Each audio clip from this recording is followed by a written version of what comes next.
بسم اللہ الرحمن الرحیم۔ لا حول ولا قوۃ الا باللہ۔ السلام علیکم، میرا نام سعید راجپوت ہے اور آج کی ہماری ویڈیو کا ٹاپک ہے سائنس اور مذہب۔ ہیومن ایوولوشن یا انسانی ارتقاء کا موضوع ماڈرن سائنس میں ریلیٹیولی نیا ہی ہے، جس کو شہرت دوام 19ویں صدی میں ملی جب اس موضوع نے مذہبی طبقے اور سائنٹسٹ کی توجہ اپنی طرف کھینچ لی اور دو گروپس بن گئے، ایک اس کے حق میں اور ایک اس کے خلاف۔ بہرحال تاریخ کا مطالعہ کرنے سے یہ بات پتہ چلتی ہے کہ مذہبی طبقہ ہمیشہ سے نئی سائنسی تحقیقات کو ماننے میں تھوڑا ریلکٹنٹ رہا ہے۔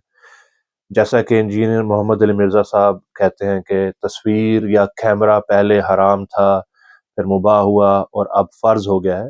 مطلب یہ کہ مذہبی طبقہ ہر نئی سائنسی تحقیق یا ایجاد کو پہلے یکسر حرام قرار دے دیتا ہے اور بعد میں اس کا بھرپور فائدہ بھی اٹھاتا ہے۔ یہی وجہ تھی کہ چارلس ڈارون کو کتنے ہی سال لگ گئے یہ فیصلہ کرنے میں کہ وہ اپنی ریسرچ دنیا کے سامنے پیش کرے یا نہیں۔ اسے ڈر تھا کہ عیسائی مذہبی پیشوا کہیں اس کی اس ریسرچ کو بائبل کے خلاف چیلنج تصور نہ کر لیں۔ اسے یہ بھی خبر تھی کہ گلیلیو اور برونو کا انجام کار کیا ہوا تھا۔ جیوڈانو برونو ایک اٹالین سائنٹسٹ تھا جس کو یہ سزا دی گئی کہ اس کو جلا کر ہلاک کر دیا جائے، اور اس کا قصور یہ تھا کہ اس کی ریسرچ کے مطابق کائنات ہیلیو سینٹرک تھی۔ مطلب یہ کہ ایسی کائنات جس کا سینٹر ہمارا سورج ہے، نہ کہ ہماری زمین، جبکہ چرچ کے ایمان کے مطابق زمین سینٹر تھی اور سورج اس کے گرد گھومتا تھا۔ اس وجہ سے برونو کو جلا کر ہلاک کر دیا گیا۔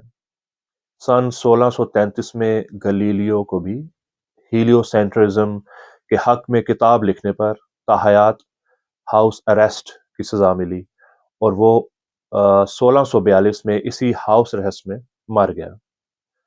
مسلمان سائنسدانوں کے ساتھ بھی اسی طرح کا سلوک روا رکھا گیا۔ وہ سارے سائنسدان جن کے بارے میں ہم میٹرک کی کتابوں میں یا ایف ایس سی کی کتابوں میں پڑھ کر آئے ہیں، ان کے ساتھ بھی کچھ اسی طرح کا سلوک روا رکھا گیا۔ مثال کے طور پر ابن رشد 12ویں صدی کے فلسفی، ماہر فلکیات اور میتھمیٹیشین تھے، جن کے فلسفے سے اختلاف کی وجہ سے ان کی کتابوں کے ذخیرے کو آگ لگا دی گئی۔ الکندی ایک مشہور اسلامی سائنٹسٹ، ان کو 50 کوڑوں کی سزا دی گئی اور وہ انہی زخموں کی وجہ سے جاں بحق ہو گئے۔ ابن سینا ایک بہت مشہور مسلمان سائنٹسٹ، ان کو موت کی سزا دی گئی لیکن وہ فیوجیٹیو ہو گئے اور آخری عمر ان کی بھاگتے ہوئے اور چھپتے ہوئے گزر گئی۔ الرازی ایک مشہور سائنسدان، طبیب، ان کی ایک کتاب پر اختلاف کی وجہ سے ان کو یہ سزا دی گئی کہ یہی کتاب ان کے سر پر تب تک ماری جائے جب تک یا تو کتاب نہ پھٹ جائے یا پھر ان کا سر نہ پھٹ جائے۔ انہی زخموں کی وجہ سے وہ نابینا ہو گئے اور اپنی آخری زندگی معذوری میں گزاری۔ بالکل ایسے ہی جب چارلس ڈارون نے اپنی تھیوری آف ایوولوشن پیش کی تو مذہبی حلقوں نے اس کو یہ کہہ کر مسترد کر دیا کہ یہ ان کے مذہب کے ساتھ یا عیسائیت کے ساتھ کمپیٹیبل نہیں ہے۔ اسی سلسلے میں ایک مسکنسیپشن یہ عام ہو گئی کہ ہیومن ایوولوشن کو درست سمجھنے کا لازمی نتیجہ یہ ہے کہ خدا نہیں ہے، اور اس تھیوری کو درست سمجھنے والے لازماً ایتھیسٹ یا مولد ہو جاتے ہیں۔ بالکل ایسا ہی رد عمل اسلامی دنیا میں بھی تھا۔ اسی وجہ سے جب کوئی شخص ارتقاء کے متعلق سوالات لے کر علماء کے پاس گیا تو اسے کہا گیا کہ یہ سوال حرام ہے، یا ایسا سوچنا بھی ممنوع ہے، یا اب تم مسلمان نہیں رہے ہو، تمہیں دوبارہ کلمہ پڑھنا پڑے گا، یا پھر یہ کہا گیا کہ ہیومن ایوولوشن کے بارے میں بات کرنا ممنوع ہے یا اس کی کوئی اسلام میں گنجائش نہیں ہے۔